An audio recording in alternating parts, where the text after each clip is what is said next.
Hello everyone, Revan619 here. I hope you've enjoyed my melee pyromancy build, my ranged pyromancy build, and the Abelard tanky build. Next we are moving on to Irida, the second companion that you recruit. Irida is what I like to call the best Psyker battery in the goddamn game because of her unique gloves and the fact that you can really abuse Bounty Hunter. Now, some people like to run her as a grand strategist, which is a very viable option. However, I like to do it as Bounty Hunter because you can get a lot more about. I'll quickly show off some of her endgame items, and then we'll go in and we'll talk about the early game, mid game, and endgame. As always, this build is not what I would say is the best build out there, although it's probably the best one you'll find on YouTube, but it is designed for how I like to play and my style. Please do use this as a starting point and change anything that you feel like you'd want to. So, on the items, the Ethereal Visors, while I go on it, gives +1 psi rating to her, and as long as they have 100% wounds, they deal 6% additional damage with their Psyker powers and staffs. Second one I give is Vortex Pendant. The wearer gains 5 willpower each time their abilities affect an ally. As I use her as a buff battery, and we can restack buffs so many goddamn times with her. This is a very, very powerful item on her. Act 1 item you get, Psychic Body Glove. This one gives extra dodge if their willpower is more than 40. That actually scales with your psi rating if we take a little look at that. Oh, I took it off. Let's just see where I just put that. There we go. I'm not going to even edit that out. We're going to keep in that fumble. Yeah, it's 3 times psi rating. Her psi rating can go through the absolute roof. I give her the command as Chrono, so she always goes first, because you want her to go first. Her unique ability to set prey and then get additional interrupt turns as they die is what makes her so strong, and she'll keep stacking things up. We use Mystic Ward because basically it gives your party at the start of combat deflection equals her psi rating. Yes, their damage to non-temporary runes will cost this, but it can be useful just whilst you're getting set up. You could very easily swap this item out. This one is definitely the item most replaceable in my opinion. Warp Conductor Gloves, build doesn't work without it. It's her best item. Whenever she does a Perils of the Warp, she gets bonuses. The cape, I just got the 10% dodge cape on her. There are much better capes you can put on her. Feel free to change that. Last one, Battle Psyker's Boots. Wearer gains their perception bonus percentage dodge until the start of their next turn for each enemy affected by Psyker powers or Psyker staff attack. You're going to do quite a bit of that. There are better dodge items you can get, but she's already got a base of 118%, so you don't need to stack up too much.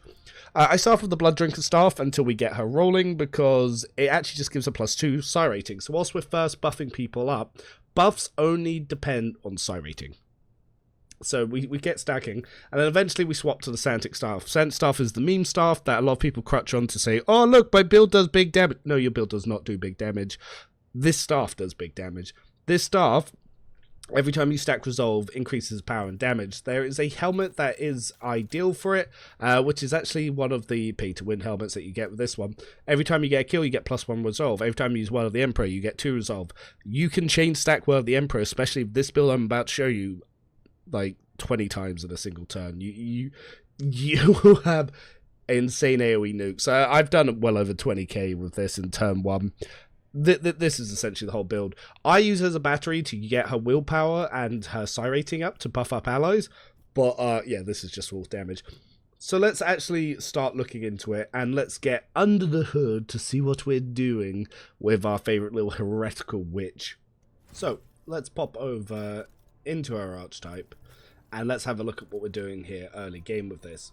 So, Irida, the start, she gets Analyze Enemies. At the start of each turn, the operative inflicts +1 stack of exploit effect on all enemies in the operator's line of sight.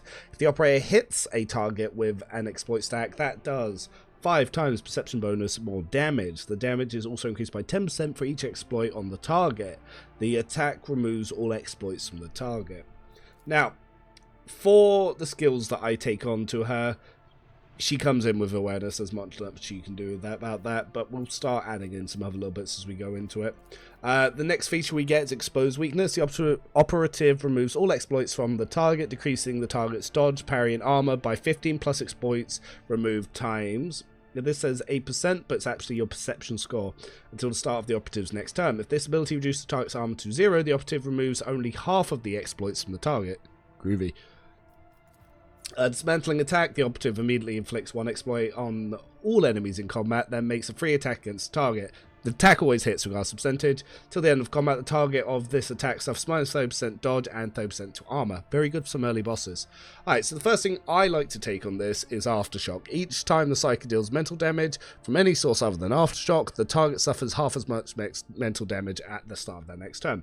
Very useful to stack, especially with the telepath staff as for the Act 1 boss.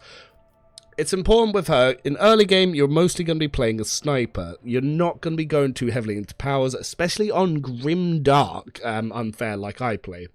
Ballistic score, you want to get up, don't worry, it's not going to go to waste.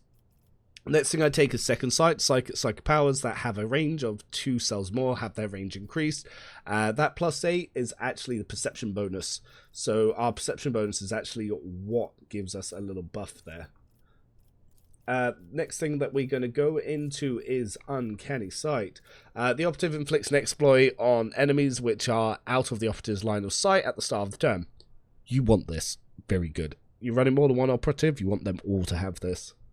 Next thing we get is Ballistic Skill. Again, we want to get this up first. I will go into that why when we get to it.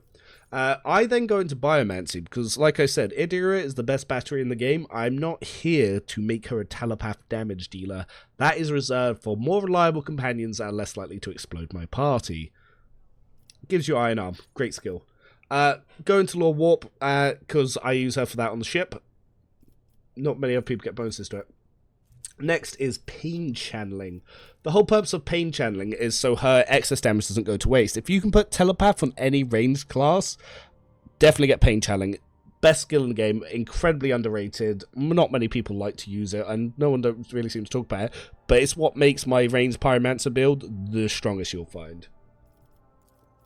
Psychic Barrage is what we also get at this level. Whenever the Psyker uses a damaged psychic power on the target that has 6 cells or further from the Psyker, the target suffers an additional ballistic score bonus damage. So you can buff that, make that stronger. Next thing I get is I get Dismantling Attack 2. This is so it also cripples the enemy's weapon skill and ballistic skill. If you don't like that, another very good opportunity that you can put on that is the targets of the enemy's attacks also provoke attacks of opportunity. I could say you could very easily respec and take that one first, and then say take 1 later. I took 2 because I was using it, but I would say 4 and 1 are probably the best. I normally go 4 first, and then at the end is when I'd go 1. Next, more points into awareness because it's good to have her to have that to spot the bombs. Next level, we go into Perception. Perception is very good, especially for not only lowering the enemy's dodge, but also for some of our operative talents. Next, you can get Psyker Minoris, so this will bring her Psi rating up to 2. She already has 1 for being an unsanctioned Psyker. Then I start going into Lord Xenos. I just need someone to have it, so that's what she goes. Now, I take Invigorate next. You can also take Enfeeble. Invigorate if you want to do some healing, Enfeeble if you want to do some debuffing. This is because I want to go more into Biomancer. I also, at this level, take Confer Immunity. The reason behind this is whenever the Psyker is healed or heals any ally, if that character being healed is already at full wounds, that character instead gains temporary wounds. So this will buff your vanguards as well as yourself. Yeah, no, I've had Irida have over 500 health in some combats. Yeah, no, it's pretty good. Okay, next I take Tide of Excellence. This is probably one of the best operative skills. Whenever the operative triggers an exploit on an enemy, the operative gains +1 damage and 2% armor penetration until the end of combat. Only applies to the first strike of a burst attack. Yeah, if you start triggering exploits, you can do that. I haven't actually tested if you do on area, if it counts for everyone, but that is something to look at. Next level up, more Perception. More good. More intelligence. A lot of our stuff also works with intelligence, so it's always good to go into that. The last skill I then take that you get in the early game is Stabilizing Factor. The first psychic power used each turn increases Veil Degradation by 2 points less. If this talent reduces the effect on Veil Degradation to less than 0, Veil Degradation instead increased by 1. You could also take Subtle Manipulation here. But I find that I never really have her close enough to really warrant taking it. But if you do want to take it, yes, that's very, very, very, very viable alternative. And lastly, the last one, upgrade on it. As you can see here, some of my stats might be a little bit different from the spreadsheet, but it's because I'm talking through the different opportunities. But in the early game, you definitely want to keep her out as far away from combat as possible, throw in a few buffs, and then take some sniper shots. If you can get a juicy scream, use it, because the excess damage will paint down to another target. Fairly useful. Her Psyker staff, the lightning, will actually trigger all of the ranged abilities. So if you hit a good pack, it will pain channel all the excess damage. Very good at clearing things. There's not too many items in the early game that you really want to beeline for. Obviously, it's Psychic Body Glove in the first vendor. It's definitely that. Anything else, it's just whatever you feel like is going to help her survive and increase her way of play. But just keep her at the back. She'll passively put exploits on, and then you can move her into position when you need to use her. So this is where the fun begins. When we go into Bounty Hunter. My god, do I love what you can do with Bounty Hunter and the things you can abuse with this. So let's talk about the unique mechanic of Bounty Hunter. The Bounty Hunter may mark an enemy in combat as prey. Whenever a Bounty Hunter kills a target marked as prey, they gain stackable bonuses until the end of combat. The bonus depends on the enemy difficulty tier, the Roman numeral on the enemy's icon. 1 to 2, 25% of the Bounty Hunter's maximum wounds as temporary wounds. This will stack. 5 times the prey's difficulty tier critical damage for 3 to 4, and 2 times prey's difficulty tier critical hit chance until the end of combat. Useful for your staffs, very useful for your staffs. 5 to 6, both of the above. Hunt down the prey has 3 charges at the start of combat. Alright, first ability I take, Santic Powers. Yes, because in Act 2 is where you can get the Santic Staff from the Darusians. You can do that straight at the beginning of the game. Bing, bam, boom, you now have the best Santic Staff in the game. We're going to start resolve stacking, and then we're going to start doing some juicy things with it. So, the most important skill, and why Bounty Hunter is probably the most OP class, especially if combined with 2 of them, to make an absolute battery or a super nuker. Savor the kill. Whenever a prey that is not being trailed is killed by an ally, the Bounty Hunter gains an extra turn with half their MP and AP. The Bounty Hunter cannot attack during this extra turn, other than heroic action attacks. This means you go first, you mark 3 targets, you buff your allies, it increases your psi rating. Your ally then kills an enemy, you get a bonus turn. Your psi rating has now gone up. You can rebuff them and the buffs will be increased. This will increase your psi rating. He does it again, you do it again. He does it again, you do it again.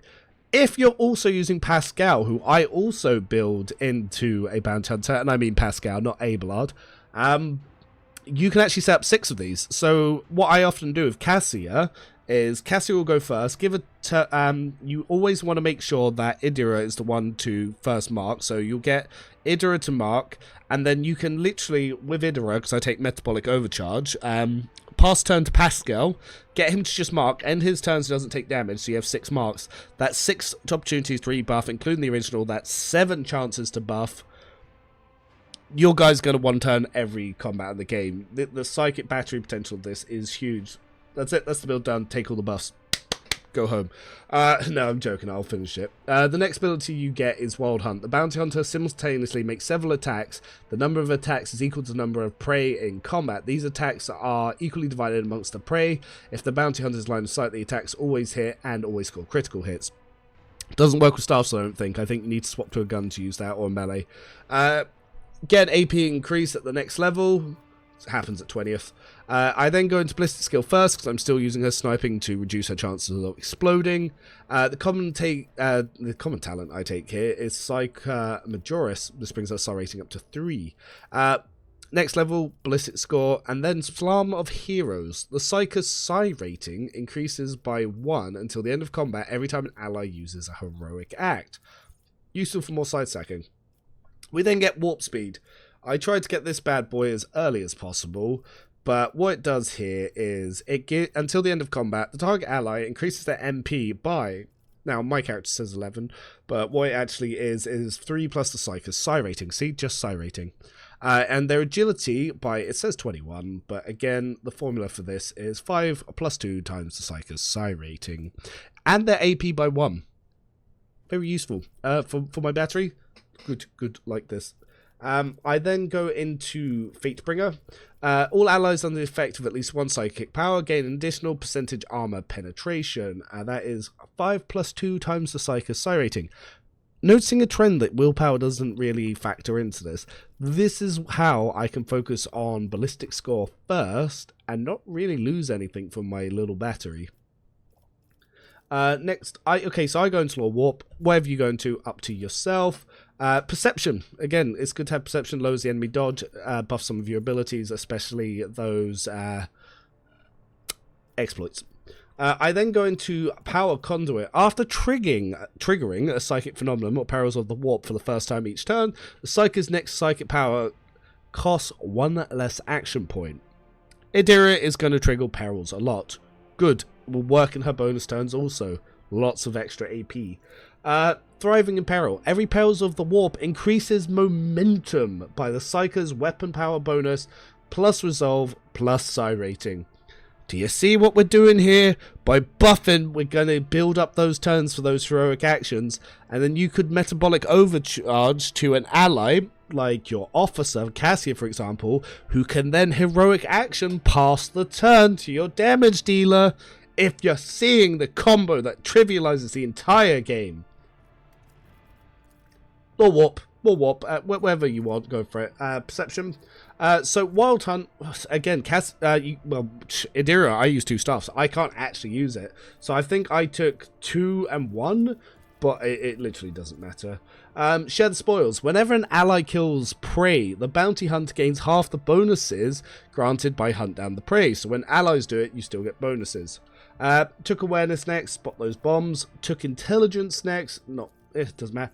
But then we go into Strange Vitality. Strange Vitality. When the Psyker's allies or the Psyker themselves are under the effects of psychic powers, they gain plus 5% toughness. Not 5%, sorry, plus 5 toughness for each of such effects.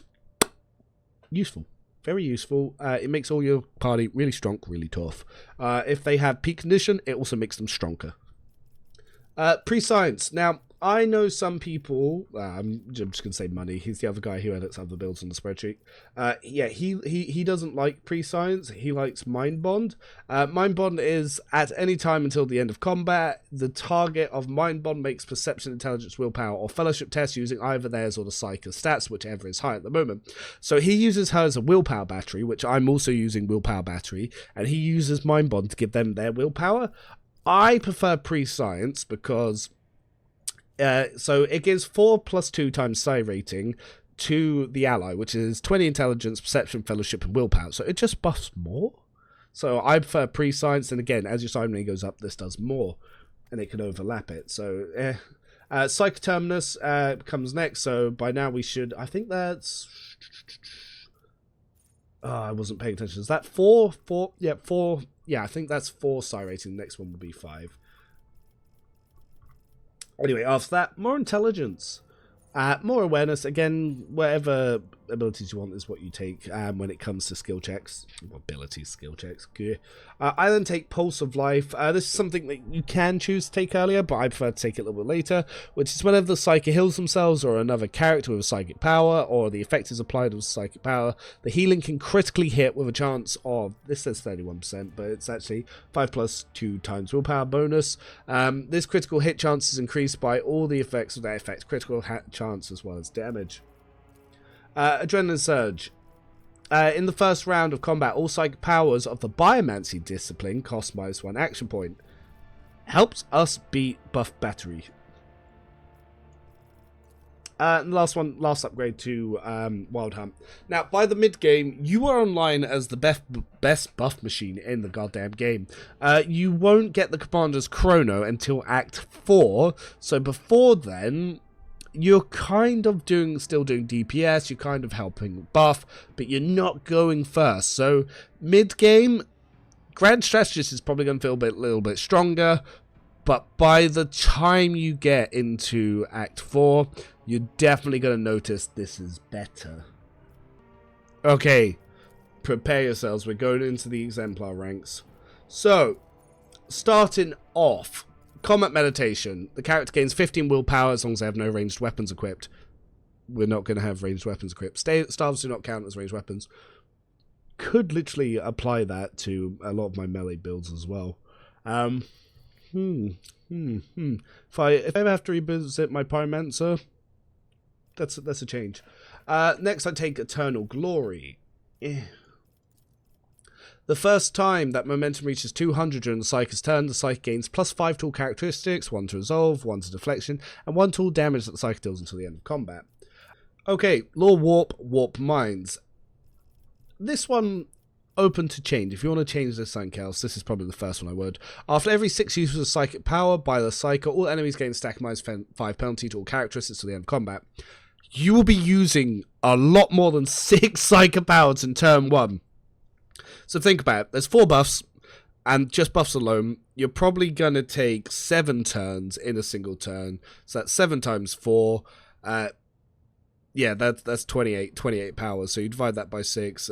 You're going to proc this quite a lot. And that's not including your offensive abilities and capabilities. So you're going to get a lot of mileage out of this. Okay, at this point, I don't really care about ballistic score as much. This is where we start taking willpower first.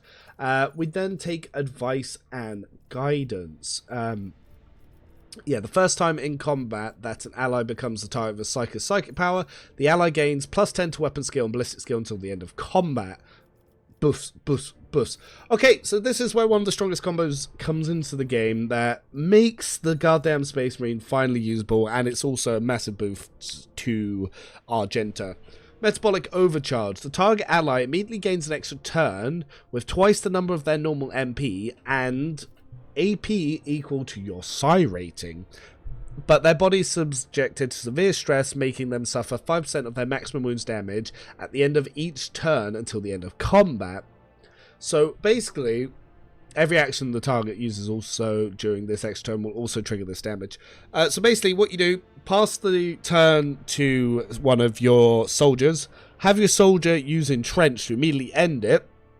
When your soldier then gets a normal turn and they use Run and Gun, huge AP boost.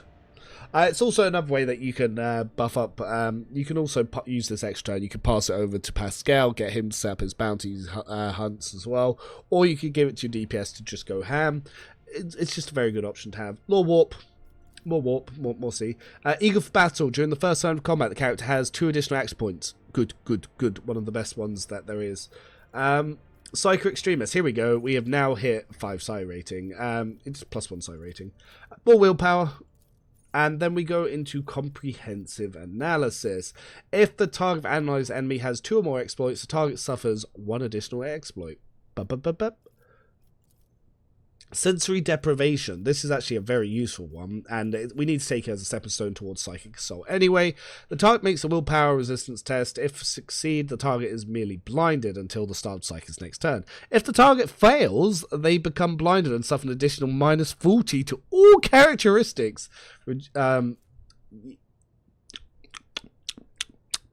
Tasty. 5 times Psi rating. Pretty good. Reduced by blindness and must make willpower resistant tests at the end of each turn. The first test success just makes them blinded. Second successful test moves to blinding. Perception. More see, more do. Then we take Inspiring Trophy. When the bounty hunter kills prey whose difficulty tier is 4 or higher, the bounty hunter additionally gains 2 AP. We generate our own AP. Nice. And like I said, there's 6 targets to possibly do that, so you could kill all 6 of them, and yeah, just gain. It's free AP. It's free AP. I then take in Sanguine Siphon. You don't really need this. Instead of Sanguine Siphon, you can always take Biophysical Distortion, especially now that we've got the Executioner class. But this time, every time the Psyker deals damage, they gain +1 stack of Sanguine Siphon effect. If the damage was dealt to a target adjacent to the Psyker, they get +2 stacks dead. When the Psyker suffers lethal damage, the stacks of Sanguine Siphon are removed to reduce this damage by -1 for each stack until either all stacks are removed or the damage is no longer lethal.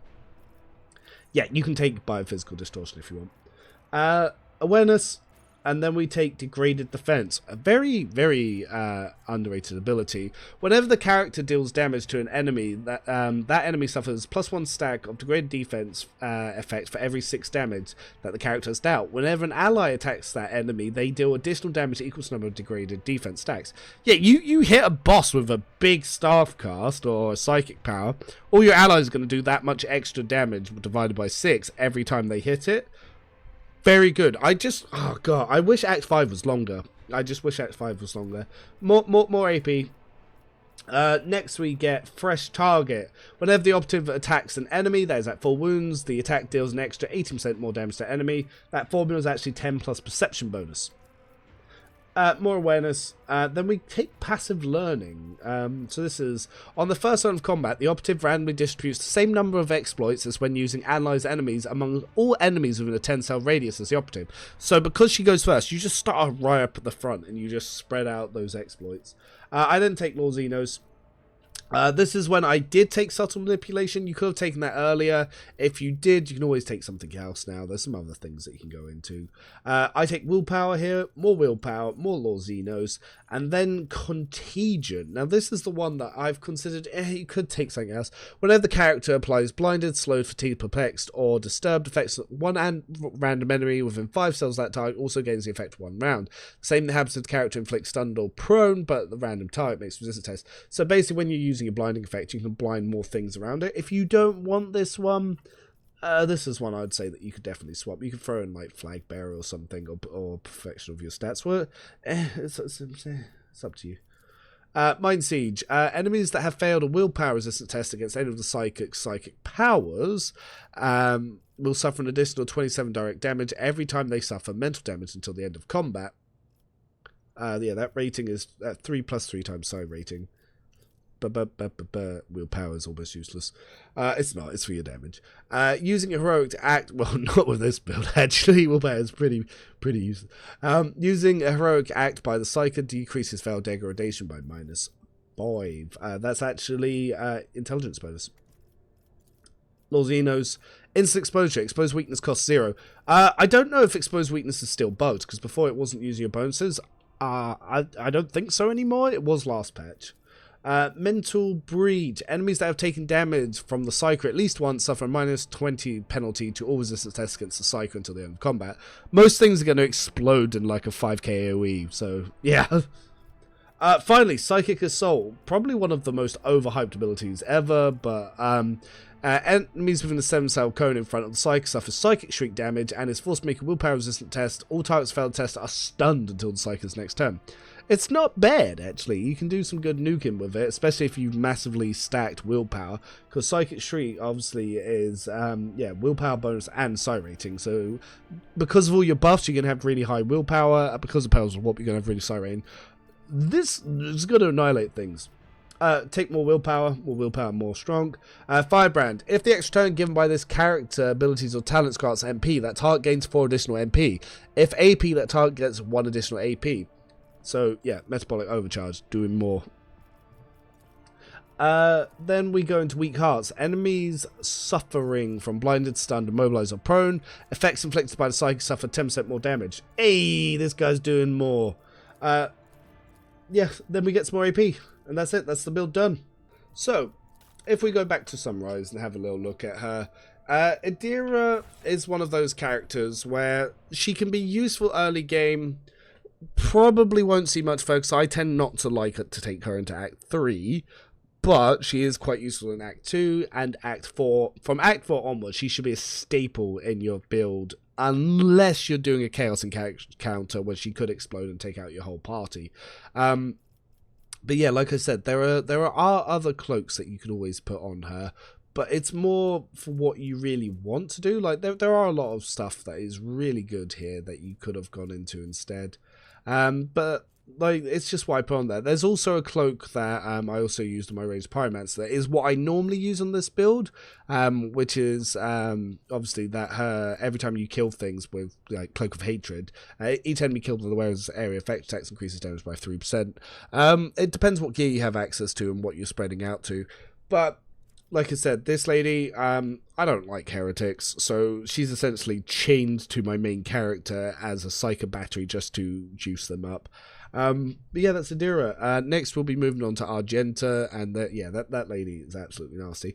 Thanks for stopping by. Feel free to comment any questions. If not, do join the Owlcat Discord. I will link the spreadsheet below. It's also linked on the Discord. There are lots of people to go to stuff build with.